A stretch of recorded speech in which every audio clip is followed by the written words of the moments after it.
I mean chia Reverend Omuno and my Fosti. A chassis free and renumreno. As a matter of fact. Na Sajonra Mete story no. That was around 6 Akoma FM. Akoma news no so na Mete story no me botoi pa. Me botoi papa say ababa wa fe na nipa bɔnefoɔ bi betimi ahwɛ nyame anim abu ne tu sei Sir John areho na wonim wo sɛ tamu a wo ne assemblyman ne di nkɔmmɔ na no abrante bi frɛ sɛ sadeɛ no akɔso bi akɔso wɔ hɔ da sɛ hardened criminals no de bi wɔ hɔ sɛ tu manfoɔ de tu aba bankrɔfoɔ so da. Oh, Patrick. Aye, Osiman for the two ababa for Suda. Assembly member no also or yen checks ye. Wow. And it goes beyond say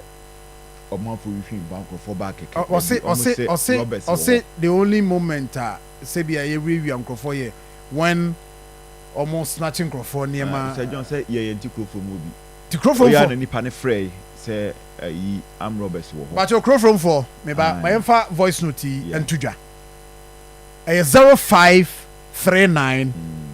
199968 0539 199968. The woman soon say you be pick calls but enye sisi nti uo kro from a na wa me hu the situation in terms of security this anema we be ewo eho voice note number no but so yem frɛ WhatsApp and I'll bet me the voice note afa so diaba 0539 199968 0539 199968 0539 199968 ubet me the voice note e dia afa so e dia ba wo kro from ana CPC sa niema ade e call so nra no assembly member for Crow from West aye Patrick Kwame Frimpong osisi echi tuo de na yakwaje obi niema o obey assembly member ohun bi no no so kra wakobe 3 times oso ohun bi de wo hu ane se ade bia anadwo nam na ehwimu ade traffic light ase ane ehwimu ade eno na wo ho ena osi etuo de si echi tuo de but mo nam wo ho assembly member be kan de mo nso so mo mfa mo de mra ai mo na mo te ho ye crow from wo no me ne menua Evans nkum crow from nya ho ne yete the last time I crow from me di 24 hours e wo ho way back 2009 2010 2010 if you want to make crow from me ni 3 hours crowd but me debi na anu am call ye odin ho Longford e ho na ye call ho na ibi I did some few hours e wo ho e wa adwen kwanta ho but apart from that inti mo na mo crow from pamcho mo fa mo voice note emra na ye nhwe Evans ma Sir John ya rehosem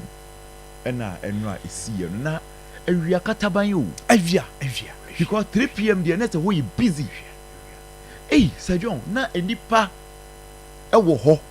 na go from see a very busy area we be adini see a very busy area yes eti akokodro ben pa na nkrofo no timi nyaaye they came show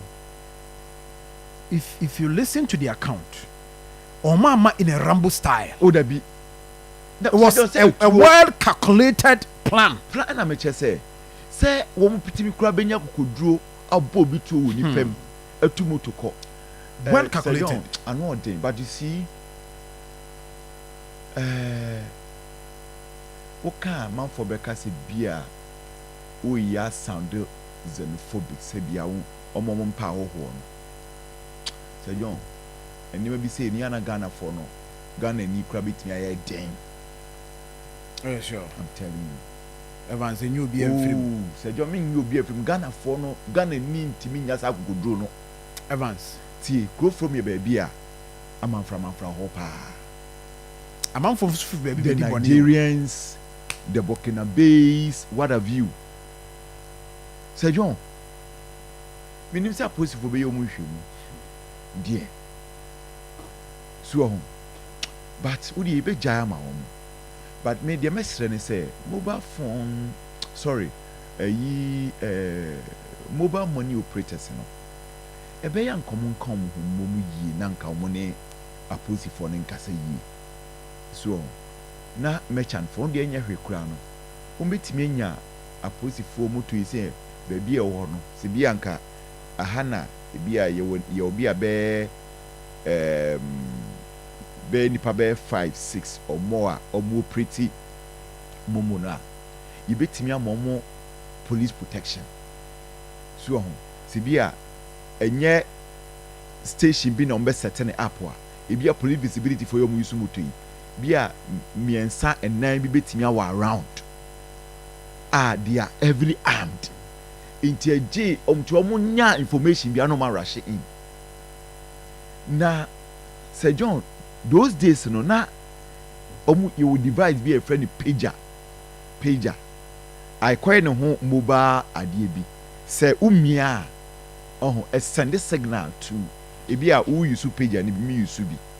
so those days na minim say ne omuda so use bi dia it is a ebi a me wo chrome and as ebi a me office mitimi jaba ku ofie eti bi a say bibi ni na se bi a security threat bi a be fie a yemia na alert me se bi a emergency bi enti o se me rush in minim say sa page and bi da so ho dia sa device no those days no we use super say ebi ho dia anka me susu say mobile money operators no ebp bi na community police for no say the mechanic police for no enya arrangement na community bi Ghana no nim say evansinkum asem ba ye pijam di hu nkomo saa na ye no saa na ye de na koye na ye gya ho asem ka you see